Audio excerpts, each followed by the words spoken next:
And now we'll move forward towards our next speaker. That will be Cliona Rooney from, she's actually in Houston. And she's a professor of the Department of Pediatric section of Hematology and Oncology and Department of Molecular Biology and Microbiology from the Baylor College of Medicine.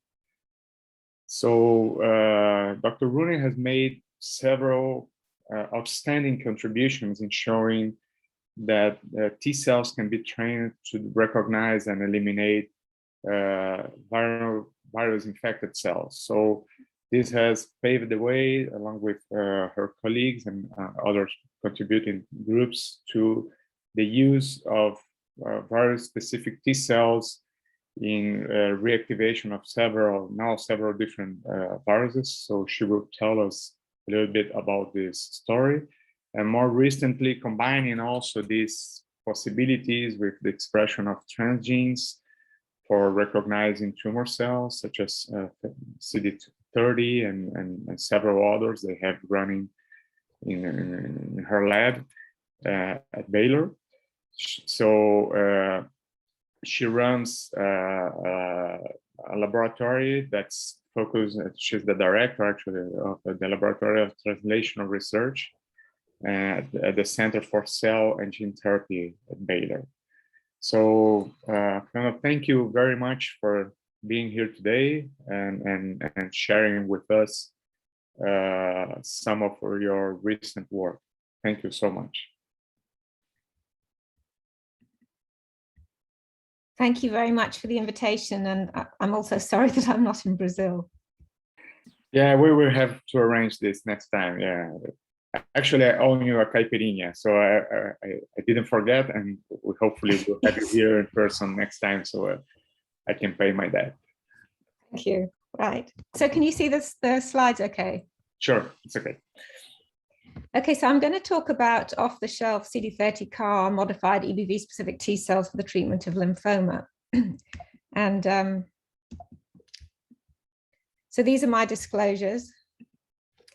So T cells have many advantages as therapy for malignancies because of their very high specificity via native or transgenic T cell receptors. They spare normal tissues and they can cause massive tumor cell death without damaging other tissues. There's really very little bystander damage. They can also be modified to express chimeric antigen receptors, and these receptors are selected for acceptable toxicity to normal tissues. But for example, in the case of CD19 CARs, obviously normal B cells can be eliminated. So T cells do not produce long-term toxicities, so patients don't experience hair loss, second malignancies, infertility, cardiotoxicities, etc., etc. And although there are short-term toxicities, for example, cytokine release syndrome and neurotoxicity associated with CAR T cells combined with lymphodepletion, these can be quite severe toxicities, but they have become manageable as people understand them better. And these type of toxicities, cytokine release syndrome and neurotoxicities, have not been associated with virus-specific T cells for reasons that we can imagine, but we're not really completely sure. And T cells have been very successful over the years. So tumor infiltrating lymphocytes, or TILs, have been successful for melanoma and some other malignancies. Virus-specific T cells have had outstanding success after hematopoietic stem cell transplantation. And even outside the transplant setting, virus-specific T cells like EBV-specific T cells and HPV-specific T cells have been successful for the treatment of virus-associated malignancies. And of course, chimeric antigen receptor modified T cells for the treatment of B-cell malignancies. So CD19 and 22 CARs for leukemia and lymphoma, and BCMA CARs for myeloma. But beyond B-cell malignancies, CAR T cells are struggling. So we're doing a lot of studies to try to improve them, and I'm sure we'll get there eventually. But to date, the major successes have been in B-cell malignancies. However, T cell therapies have got major disadvantages. So most T cell therapies are autologous, so they're generated from the patient. And we take an apheresis product or peripheral blood, and then we stimulate them with antigen, or we transduce them with CARs and expand them. We cryopreserve them, and then there's quality control testing before they can be infused. So this whole process takes 3 to 6 weeks. And during that time, the patients don't want to be doing nothing, they may progress, or they may have to go on to other therapies. And of course, it's expensive because you have to have GMP manufacturing facilities, you have to have highly trained staff, you have to have quality assurance and control, and there are a lot of regulatory requirements which seem to get worse and worse over time. So there are other disadvantages. So if you make a product from a patient, the potency is variable. You can't standardize it, which is what we want to do for drugs in general. And there are manufacturing failures. And this is because patient T cells tend to be very battered by their chemotherapy and radiation and different types of treatment that they've had. And particularly in the case of tumor antigen specific T cells, they're often energized or deleted by tumors on encounter with the tumor site, since tumors are very immunosuppressive. So off-the-shelf T cells or allogeneic T cells have got many benefits. And because they're immediately available, and because one product can be used to treat 30 patients, or even if you can, in the States, you have to do master cell bank testing, which is a lot of expensive microbiological testing. You can use one product to treat 200 or more patients. And because they're from healthy donors, you can select the donors that have the most potent T cells, and you can characterize them for phenotype, specificity, and function. And this has become the holy grail for adoptive T cell therapies. And there are a lot of labs and a lot of companies who are trying to make, to improve allogeneic off-the-shelf T cell therapies. So what I want to do today is talk about problems of allogeneic T cell therapies, how other people overcome them, and how we are hoping to overcome them using a CD30 CAR modified EBV specific T cells. I want to talk about, why we would use a CD30 CAR and why we would use EBV specific T cells, and then describe our early clinical responses to the CD30 CAR EBV specific T cells. So the major problem with allogeneic T cell therapies are alloreactive T cells. So alloreactive CD4 and CD8 T cells recognize the non-shared HLA class 1 and class 2 molecules. And you can really never get an absolute HLA. I mean, you can have an HLA identical person, but there's still always differences, and it's very difficult to get a complete HLA match.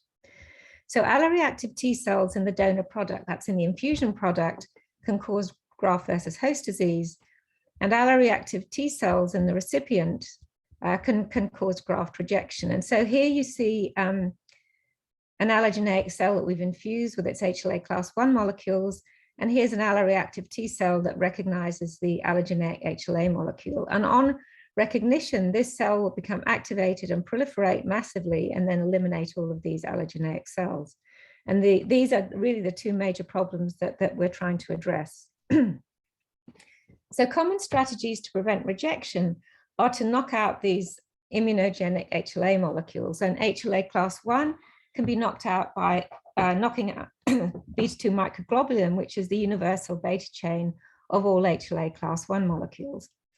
And to knock out HLA class 2, they can either be knocked out individually or by knocking out the master regulator of all MHC class 2 genes, which is C2TA.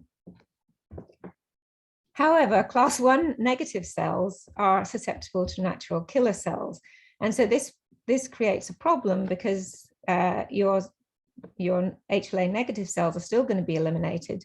So to overcome that, a lot of people have expressed HLA-E with a beta-2 microglobulin chimera to try to prevent killing by NK cells. And this does prevent killing, but NK cells are very heterogeneous, and not all NK cell subpopulations are inhibited by HLA class 1. And so this is generally insufficient to protect against all NK cell subsets. These strategies also have problems, because although gene editing is an extremely exciting and hot area, and I'm sure we'll be using it in the future, it's very easy to use CRISPR-Cas, for example, to make all sorts of modifications, deletions, insertions with high efficiency. There is associated genotoxicity, so they can cause chromosomal translocations, off-target mutations, and these raise regulatory red flags that make it very difficult to translate gene editing strategies into the clinic. I'm sure they'll be overcome, but at the moment it is a problem. So our strategy really avoids these problems. So we're using a CD30 CAR to prevent rejection and using EBV-specific T cells to prevent graft versus host disease. And this work has really been led by David Kwok in the lab. And so now I really want to explain why we want to do this. So most chimeric antigen receptors are inserted into CD3/28 activated T cells. So CD3 activates all T cells and all subsets, so both naive and memory. And if we look at CAR T cells made in this way, the majority of them are actually derived from naive T cells. Most alloreactive T cells are also derived from naive T cells. So CAR T cells have a high potential for alloreactivity. By contrast, virus-specific T cells by nature are derived from memory because we always make them from an individual who has been exposed to the virus in whichever virus you want to use. So this avoids the possibility that naive cells will be included in our cell therapy product. And what we've shown, we and others in hundreds of recipients, is that allogeneic virus-specific T cells rarely cause GVHD. And if they do, it's generally mild and usually resolved with topical steroids. And this is probably because virus-specific T cells have a greatly reduced TCR diversity compared to CD3 activated CAR T cells. So CD30 is a molecule that's an activation marker that's induced on activated T cells, including alloreactive T cells. So David's hypothesis was that if you expressed CD30 CAR on T cells, then they should kill any alloreactive T cell that they encounter. And since CD30 is also expressed on lymphoma, the CD30 CAR modified EBV-specific T cells should kill both alloreactive T cells and lymphoma. So here's the model. So if we, for example, infuse an allogeneic T cell product that expresses a CD19 CAR, then what will happen is that recipient alloreactive T cells will get activated by the allogeneic cells, and they'll expand and eliminate these CD19 CAR T cells.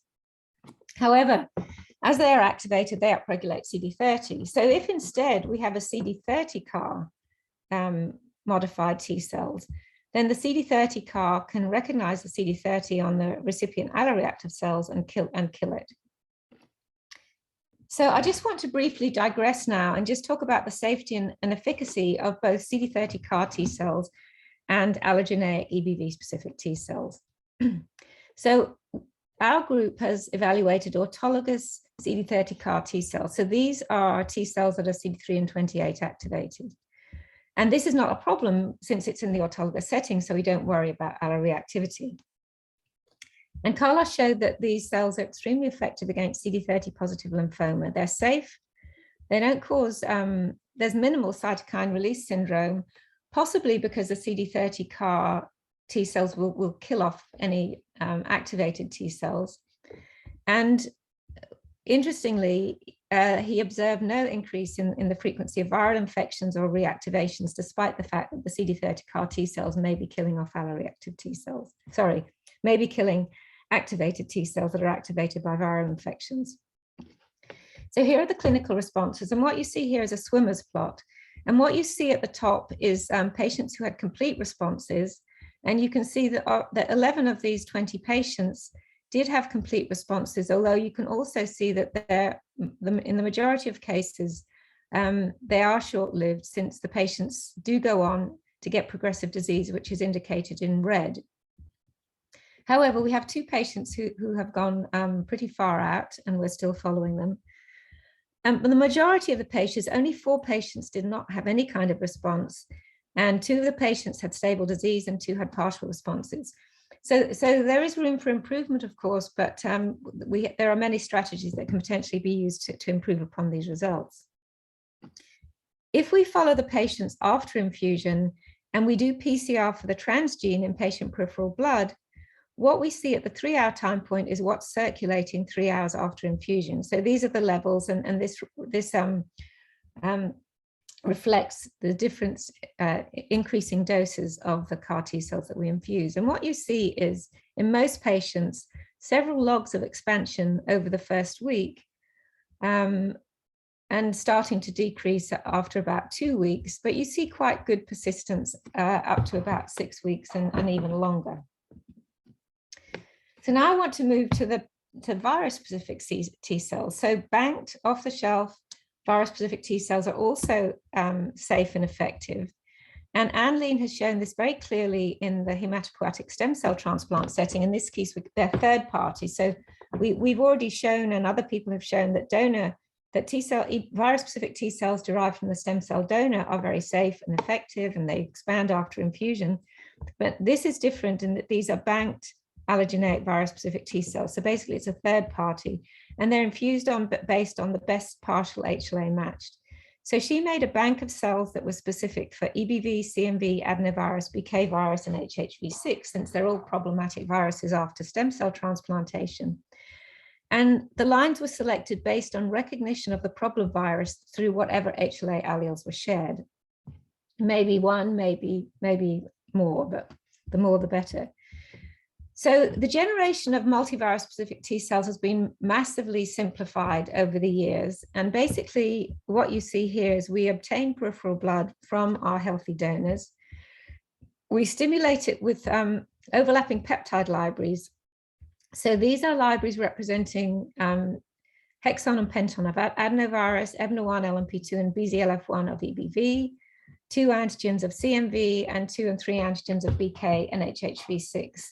Respectively. And so these overlapping peptide libraries are 15 mer amino acids overlapping by 11 and covering the entire protein sequence of the antigen of interest. And so these libraries contain all potential class 1 epitopes and a lot of HLA class 2 restricted epitopes.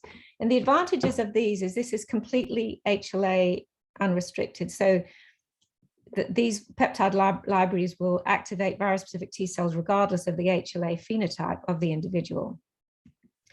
So when we look at the specificity of the cell lines, of 59 cell lines that Anne made, what we're looking at here is the majority of the lines are specific for all viruses, but not all lines saw all viruses. So you can see, for example, for BK, only 37 of the 59 lines recognize BK virus, since it's pretty subdominant. But since we have a lot of cell lines to choose from, then we can choose the line that has the specificity that we want. So in this clinical trial, patients received a flat dose of 2 × 10⁷ virus-specific T cells per meter squared. And if they had a partial response, they could receive additional doses at 2 weekly intervals after day 28. So 38 patients were infused, 23 patients got 1 infusion, and 15 patients got 2 infusions.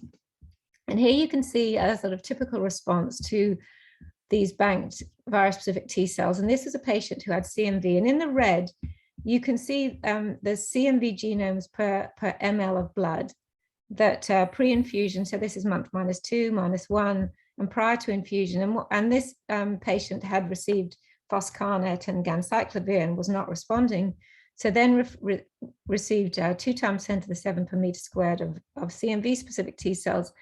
And at the pre-infusion time point, you can see that there are very few detectable CMV-specific T cells as measured in a gamma interferon ELISpot, which measures the number of cells that secrete gamma interferon in response to stimulation with the CMV peptides. So by week 2, you can see that we can now detect quite respectable numbers of CMV-specific T cells in peripheral blood. And at the same time, the virus load decreases. And this type of picture is very reproducible. We see a similar response in BK virus. So you can see this patient had BK virus for very many months.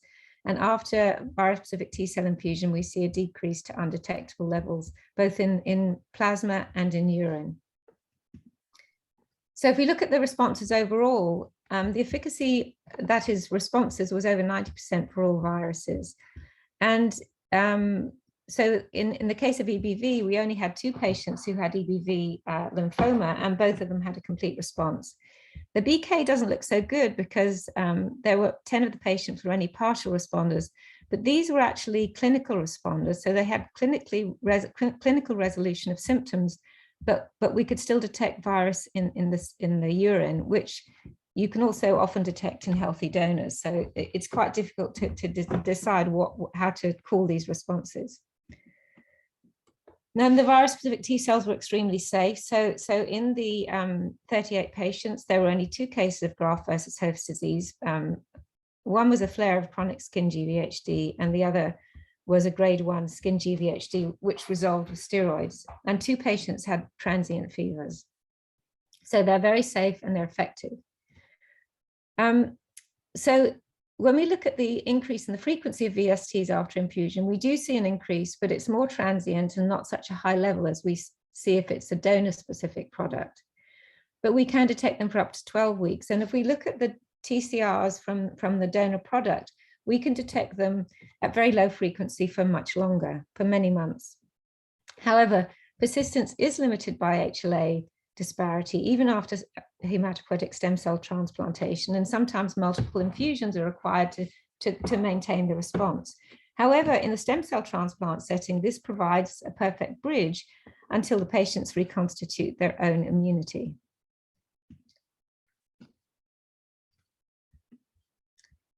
So if we use allogeneic T cells outside the transplant setting, the patients are not immunocompromised and graft rejection is far stronger. And we do think that persistence is likely required for long-term anti-tumor activity, particularly in the cases of solid tumors. So Rain Rouse in our group evaluated off-the-shelf EBV-specific T cells outside the transplant setting. So these were patients who had virus-associated lymphomas that was not related to immunosuppression. She treated 4 patients with EBV-specific T cell lines. And of those patients, 4 had complete responses, 1 had a partial response, 5 had stable disease, 2 mixed, and 2 progressive disease.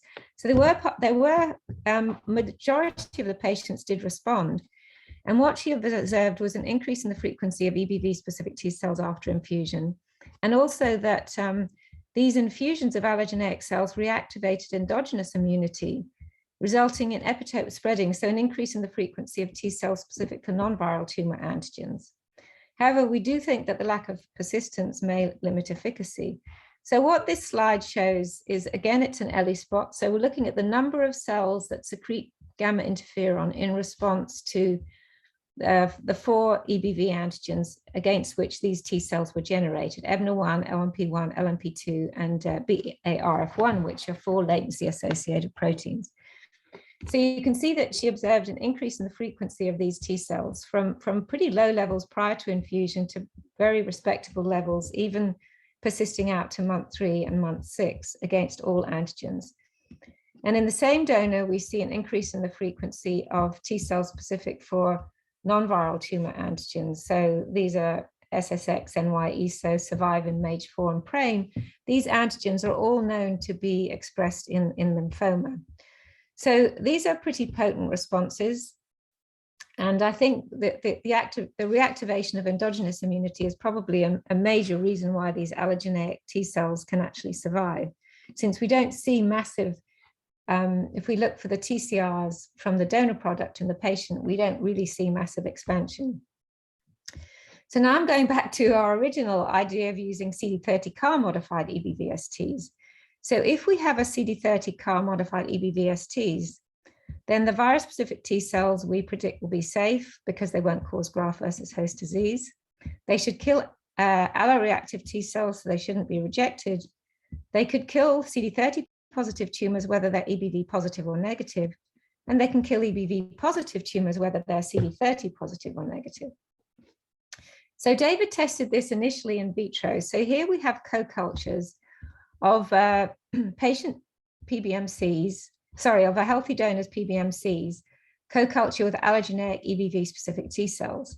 Now, in these flow plots, we can detect the PBMCs, distinguish the PBMCs from the allogeneic EBVSTs by the expression of HLA-A2 on the PBMCs. So our axes are HLA-2 here and CD8 here. So our EBV-specific T cells, which are present on day 0 at a very small ratio of EBV-specific T cells to PBMCs, and these are mostly CD8 in this case.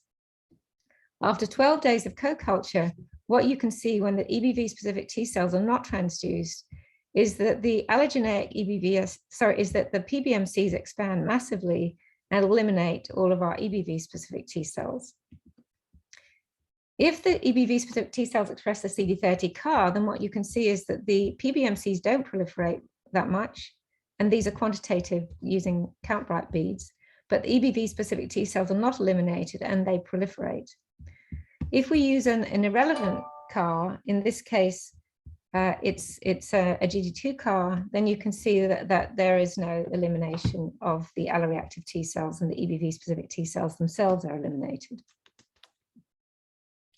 However, the problem is that EBV-specific T cells are activated and they also express CD30. So what you can see here is on our CD30 CAR EBVSTs that there is pretty high expression of CD30, both on day 8 and on day 14.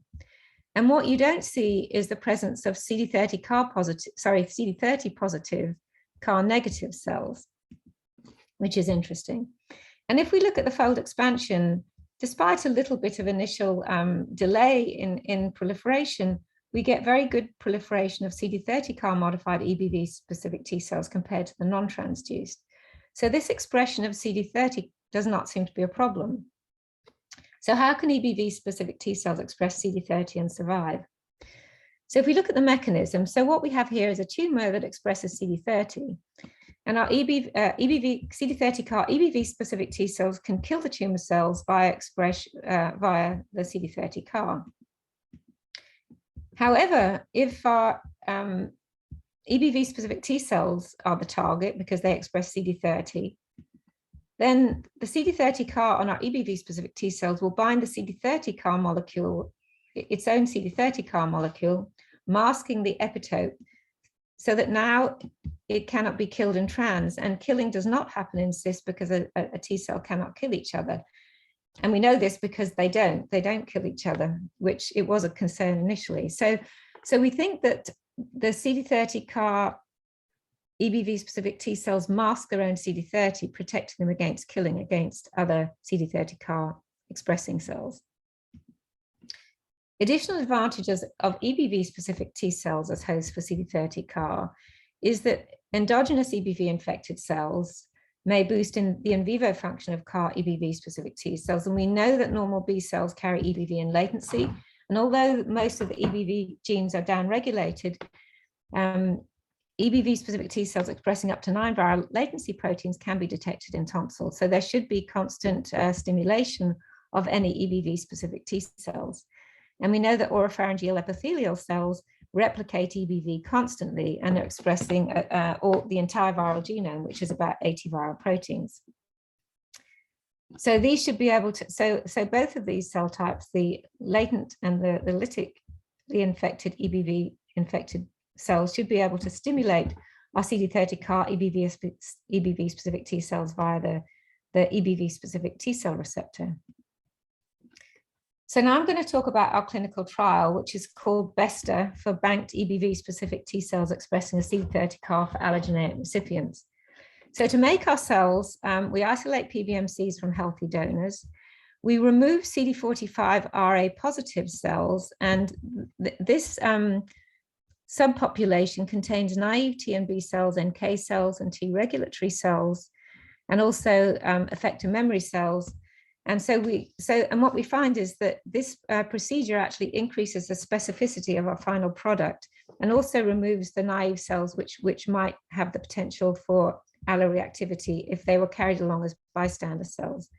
We then stimulate them with EBV PET mixes, and now we're using 4 latent PET mixes and 8 lytic cycle antigen PET mixes. So our T cells are going to be specific for both latent and lytic cycle antigens.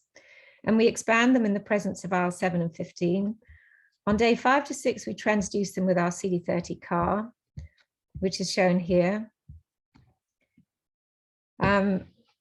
And on day 8 to 10, we provide a second stimulation, and this is with an HLA negative, what we call a universal cell line, which HLA class 1 and class 2 have been knocked out, but it expresses CD30, so it provides stimulation through the chimeric antigen receptor. And then on day 16 to 20, we cryopreserve the cells and do extensive quality control, phenotype specificity, cytotoxicity, microbial analysis, etc. So the release criteria are that the cells have to be over 70% viable. They should be sterile, so no microorganisms or mycoplasma. There should be no endotoxin.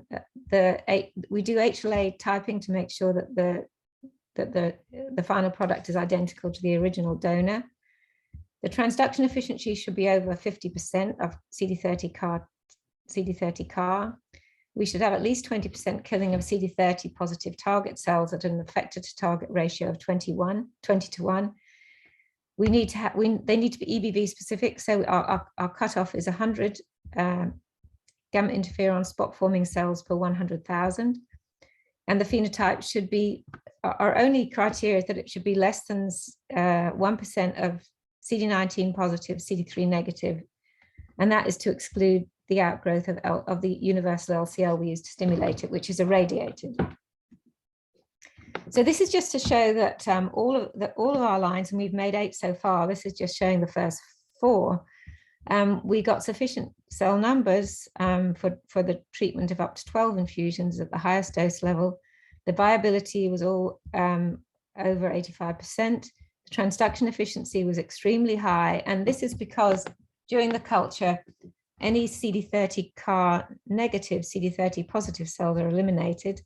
And our vector copy number, which is now a big issue with the FDA because they want you to have less than 5 copies per cell, was well within less than 5 copies. The EBV specific T cells retain their EBV specific specificity despite expression of the CD30 CAR. So on the left, you can see in these 4 donors, the specificity for latent in the gray and lytic in the black, for non-transduced T cells and CD30 CAR transduced T cells. And you can see this is spot forming cells per 5 times 10 to the 4. And we have really pretty high specificity for all of our donors. So then Carlos Ramos, if he was talking, he could talk to you in Portuguese because he's from Portugal. So I'm going to talk about the phase trial was really to evaluate safety of the off-the-shelf CD30 CAR EBVSTs, their anti-tumor activity, their persistence, and we had to wait 4 weeks between each patient on this phase 1 trial. So we would treat one patient, we would evaluate for 4 weeks, and then we could infuse the next patient. So the progression of the trial was pretty slow. So first of all, the patients receive lymphodepleting chemotherapy, so with standard cyclophosphamide and fludarabine. They then get T cells infused at 3 dose levels from 4 times 10 to the 7 to 4 times 10 to the 8, and there were 3 patients on each dose level.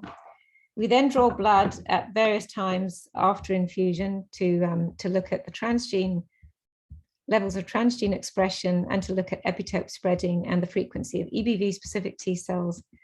And then the clinical evaluation is done on week 6 to 8.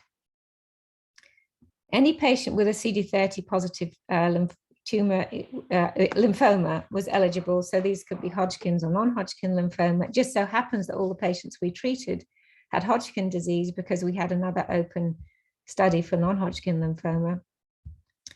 They all should have relapsed after second-line therapy or first-line therapy if ALK negative anaplastic T-cell lymphoma or peripheral T-cell lymphoma. So we chose the line with the best HLA match because we felt that then they could be boosted by EBV-specific TCRs, EBV-infected cells via their TCRs, and because some tumors might be EBV positive, and actually there were only two tumors in our 9 patients that were EBV positive. So we treated 9 patients, 3 at each dose level. They all had relapsed Hodgkin disease, and here you can see that they were all nodular sclerosing except for 1. They had had between 3 and 7 prior treatments, and they were just standard treatments for Hodgkin's disease. And you'll note I've highlighted patient 1 who received T cells at the lowest dose level, and she had had 5 prior treatments and had a very good partial response. So we later enrolled her on dose level 3,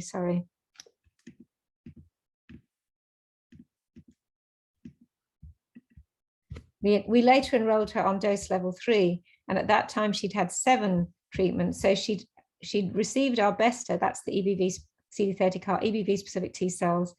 And after progressing, she'd received gemcitabine. So this is patient number 1 that I was just telling you about. This is pre-infusion. She's got quite bulky disease, mediastinal disease.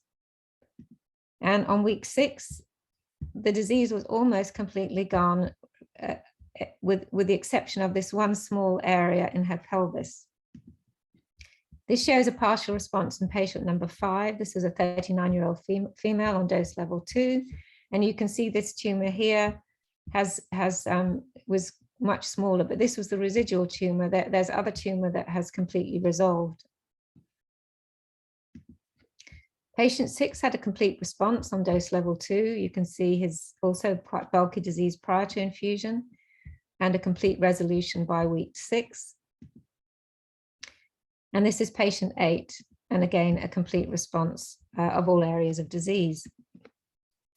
So to summarize all the patients, there were, of the 9 patients, 7 were responders. There were only 2 patients who had progressive disease, and one of these actually had a mixed response. 3 patients had a partial response, and all patients on dose level 3 had complete responses, and 1 patient on dose level 2. There were really no adverse events that were on the first dose levels related to the T cells. We saw cytopenias, which are very just common for commonly associated with lymphodepletion, but patients 7 and 8 had actually quite severe prolonged cytopenias. Sorry, and patient 9 had grade 1 cytokine release syndrome. These cytopenias are resolving, but they were of some concern for a while. So when we look at the persistence of these EBV-specific T cells, it's quite a paradox, because here I'm showing you what I showed you before for the autologous CD30 CAR-modified EBV-specific, CD30 CAR-modified T cells in the autologous case, where we saw expansion. But what you see here is at the 3-hour time point, we can detect the T cells in the circulation, but by week 1, they're almost or completely undetectable in peripheral blood, except for 1 patient. And actually this patient had progressive disease, so was one of the worst responders. So there's rapid loss of EBV specific, of the CD30 CAR-modified EBV specific T cell in blood. So this is really very strange and quite concerning, because we worry about the durability. And this is just to remind you of what we saw in the patients who received autologous T cells. When we look at changes in antigen specificity after infusion, again, we don't really see what we saw in the allogeneic EBV-specific T cells. So this is prior to lymphodepletion. And what we're looking at here is EBV-specific T cells specific for latent, lytic antigens. And then this is a pooled viral cocktail with CMV and adenovirus. And then these are the pooled non-viral tumor antigens. By week 4, we don't detect anything. So we often don't get sufficient sample immediately after lymphodepletion. So weeks 1 and weeks 2, we get very little blood because of the lymphodepletion in these patients who are often already lymphopenic. But by week 4, we were able to do the assay. We didn't detect anything. And by week 6, that we start to get immune reconstitution. So we do see an increase in the frequency of EBV lytic cycle antigens, and a little bit of increase in latent cycle antigens, and also the pooled viral cocktail, which suggests that the patient is generally a bit more immunocompetent than the patient was pre-lymphodepletion. So it's quite a conundrum. We don't see a massive expansion of gene-modified T cells, and we don't see a huge increase in the frequency of EBV-specific T cells or epitope spreading. But what we can say is these off-the-shelf CD30 CAR-modified EBV-specific T cells are safe and remarkably clinically active, but there is poor persistence. So what we have to look for now is the durability of the response. And so 2 of the patients are out over 6 months and who got complete responses and are still in complete remission. We obviously have to follow them much further. We want to evaluate additional infusions. So for example, in the patients who had partial responses, we've gone back to the FDA now and asked if we can give a second dose at 4 weeks. So now we're going to be doing our imaging at 4 weeks so that then we can give additional infusions. To look at whether the CD30 CAR EBV specific T cells are really eliminated, we have to look at their localization. And so now we're planning to do more biopsies. We did do one biopsy, but it was out at about 10 weeks, and we did see a low level of marked T cells, but it was low levels and it was really too far out to be sure. The other potential problem is that when we look at the kinetics of CD30 upregulation after activation of T cells, it's upregulated sometime between 24 to 48 hours after stimulation. So on the first encounter of the CD30 CAR EBV specific T cells with alloreactive T cells, the CAR T cells are not going to kill the alloreactive T cells because they're not expressing CD30. The alloreactive T cell is also not going to kill our EBV specific T cells because they're resting, there's very few of them. But then what we think happens is that the alloreactive T cells will go off to the lymph node and proliferate. And so then they may come out and they may expand in numbers, and then it may be a numbers game. And that might explain why we're not seeing them at 1 week. But so we want to look earlier. We haven't looked at about 3 days. By that time, alloreactive T cells should not be active, and so shouldn't really have been able to eliminate our CAR T cells. And we want to evaluate a split infusion. So we would give 1 dose on day 0, and the second dose would be on day 3, so that now when they're infused, they might be able to encounter the activated alloreactive T cells. So why do they not persist? So first of all, they just may be killed by alloreactive T cells. But then it's hard to explain why we would get such good tumor responses. They may become tissue resident T cells that don't circulate. So that hopefully we will be able to find that out by doing more biopsies and early biopsies.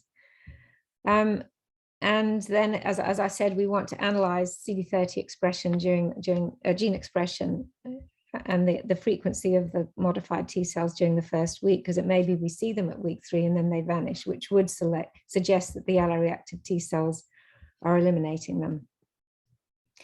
So if the CD30 CAR EBV specific T cells if the CD30 CAR can really protect T cells from rejection, then they could potentially be combined with other CARs to target other tumors. So for example, we could have CD30 CAR EBVSTs also expressing a GD2 CAR, which we then could use to target neuroblastoma. It would also allow infusions of other regenerative cell types and tissues from the same donor, for example, solid organs, and they could potentially target autoimmunity if they can eliminate if they can eliminate activated autoreactive T cells. So if this strategy is effective, I think we can think about using it in other ways. So finally, I have more acknowledgements than I care to mention. There are a lot of people who are involved in all of this work. I particularly acknowledge David Kwok, who really developed the CD30 CAR EBV specific T cell strategy, Carlos Ramos, who is the clinical investigator on the trial, Helen Hesloff and Malcolm Brenner, who I've worked with for more years than I care to say, and we've always worked together on all of these clinical protocols. And all our GMP and regulatory people, in particular Adrian G, who's our wonderful director of our GMP facility, Hui-Min Zhang, who is the manager of the CTL manufacturing group in the GMP, Bambi Grilli, who's our director of regulatory affairs, Natasha Laptiva, who's also in quality in QA, and Olga Dakova, who runs our GLP facility and does all the PCR follow-up studies. So I'd like to thank you and take questions if there are any. Fantastic, Leo. Thank you. Thank you very much for this amazing set of results and for sharing this ongoing development for the CD30 CAR. I think we have several challenging challenge to overcome here. So it's very compelling and very intriguing. I have one question from the chat. Maybe you can, if you're having access to the chat, or I can read it myself. I have access. So it's from Breno Sessa. This activation step with multiple peptides may lead to a product with multiple specificities. Thus, lowering the diversity of peptides reduce the number of expanding clones, quantitative level for the therapy. Also, what are the odds of some of the expanded cells showing cross-reactivity in a good or a bad fashion? Let's put it this way.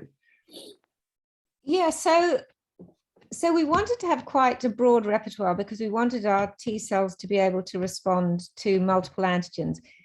When we add the, so our original studies just targeted latent cycle antigens. And when we added the lytic cycle antigens, we did get increased proliferation. So the more antigens you add, the more proliferation there is. I think you may get competition. So for example, 2 of the lines that we made from patients, not in the case of this study, but in another study, when we combined lytic and latent cycle antigens, we did see in 2 lines, we saw very low specificity for latent cycle antigens. And we've also done multivirus specific T cells, where if you've got an individual who's got a strong response to CMV or EBV, it's very difficult to expand the BK and adenovirus specific T cells, and often you lose them after the second stimulation. So that is a problem in a different set of experiments. You have immune dominant not only to that specific pathogen, but overall immune dominance. Yes, you do. For EBV, it's not so strong, and it's not really easy to predict which antigen will be dominant. So the ones that we're using, well, the early lytic cycle, so BZLF1 and BRLF1, they're the immediate early lytic cycle proteins, and those do tend to be dominant. Sure. He complemented the question. So, any thoughts on how patient previous infections may affect product phenotype profile or proliferation? I mean, I think he refers to both patients or donor, right? Previous infection. So, how much of memory cells for that specific antigen? Right. So, I mean, it's incredibly variable. I mean, no 2 donors are alike, but if a donor is, for example, CMV seronegative, and we apply the same, if we're stimulating with multiple viral antigens, for example, if they're CMV seronegative, we won't see any CMV specificity, or if they're EBV negative, we won't see EBV specificity. So if you can make virus-specific T cells from seronegative donors, but you have to use dendritic cells and a different more potent combination of cytokines. I see. Yeah. I have a quick one. I know Marjorie wants to make a question. She's probably typing now. I can open it. Yes, go ahead, please. Okay. First of all, thank you so much, Dr. Cliona, for your amazing talk. My name is Marjorie. I'm a transplant infectious disease. And my question is, as we know, the virus reactivation, mainly CMV reactivation, has a lot of indirect effects, such as GVHD, fungal infections, and high non-relapse mortality. And did you perform any of your experiments, such as prophylaxis instead of treatment? So in our earliest studies, when we first started, we were just making EBV specific T cells, so infuse patients prophylactically. And at that time, you know, the types of more selective bone marrow transplant, bone marrow depletion were not available. So we were getting a high incidence of EBV-associated lymphomas. So we were infusing patients prophylactically. And what we did see was we saw expansion of the cells and long-term persistence. And none of the patients developed lymphoma, by contrast with about 12% of patients who did not get T cells, but they were historical controls. So, you know, it wasn't a large control studies, but in our earlier studies, they were gene marked. The T cells were gene marked with just a marker gene. And we could detect the marker gene for up to 10 years in some patients. So in the bone marrow stem cell transplant setting, they do work prophylactically, and they persist for a long time. These T cells were made from the stem cell donor. And the reason that we don't do that is that, you know, you would potentially have to make T cells from every single donor and infuse them off and then infuse them. And it just ends up being really too expensive. So the off-the-shelf strategy is almost as effective as the donor-specific ones. And I think the immunity that it provides tends to be able to bridge the patient until their own endogenous immunity occurs. So I think, it does work in the prophylactic setting. You don't see massive expansion if the virus doesn't reactivate, but they still do persist. Okay, thank you so much. Thank you, Claire. I have one quick one regarding this persistence of the CD30 specific CAR T cells, because it's really intriguing that they last so shortly after the infusion. I would say that they are going to the tissues, and then probably you will be checking. I don't know exactly how. Can you make it? Lots of biopsies, I think they are not feasible, right? So it's really a difficult thing. But do you think there is any role for NK cells on this, assuming this can be a short persistence and not a distribution on tissues? Do you think you have any role on this, on rejecting in a very acute way this infused T cells? I definitely do think NK cells could play a role. They do also actually upregulate CD30, so they could be targets. But yeah, we don't know if they are rejected, we don't know if it's alloreactive T cells or whether it's NK cells. And so what we would also like to do is get, because quite often the patients have got a lot of nodes in their neck. So if we can get some of those nodes, even if they've responded and it's not a malignant node anymore, we would, if they do become tissue resident, we may detect them. One of the things that we did is, that this study used EBV specific T cells from CD45RA depleted. So I don't know if that makes, if we have a product that's more prone to becoming tissue resident. Okay. And the other thing is, when you look at the sort of very high frequency of circulating CD30 CAR modified T cells in the autologous setting, we really don't know what those circulating cells are doing. Are they actually active, or are they just kind of going round and round, and then the resident T cells are the ones that are doing all the work? There's a lot we don't know. Yeah. So if you have any ideas, I would be very grateful, because we really, don't know what to think about this. I think what you just said on the lymph node or the mass, that it's no longer keeping those cells, reminds me a lot your own results for the GD2 early clinical trial with the EBV specific. So also there you had, on the follow-up paper, you had this hit and go hypothesis where you can just hit the cells on the lymphoma, or in that case it was neuroblastoma, if I'm not wrong. Yes. And that could just modify the tumor microenvironment and switch the key. So you can, and this leads me to my last question, that would be, well, how much you think we can rely on this antigen spreading phenomena to potentialize the effect of those cells, even if they do not persist, if this is really the case? So how much this endogenous supported response can keep and keep this tumor in check? Okay, so I think that's a really, really good, interesting question. And I've got sort of two answers. And one observation is that when we infuse the allogeneic EBV specific T cells without the CD30 CAR, we did see very good antigen spreading. So, but the interesting thing is, when we looked at the TCRs in the infusion product and then in the post-infusion products, the TCRs from the infusion products, we did detect them, but just a few of them and at very low levels. But what we saw is this phenomenon, which is called Tcr Convergence.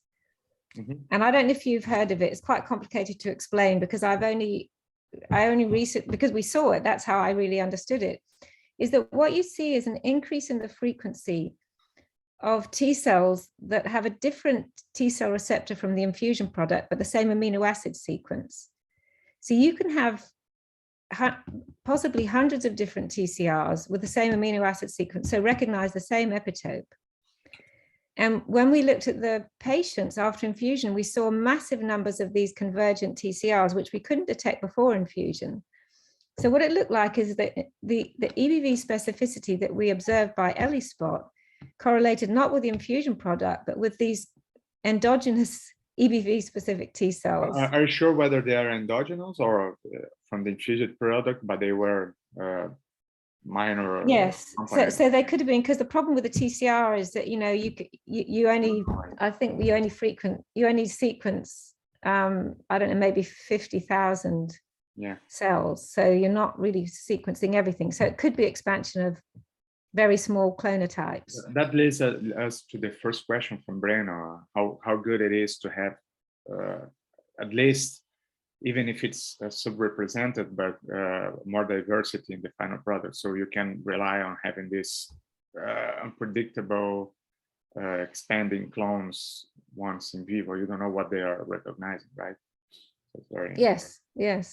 Yeah, we're very interested in that as well, and for several reasons we can discuss later. But yeah, that would be great. I'd love to do that. It's really fascinating.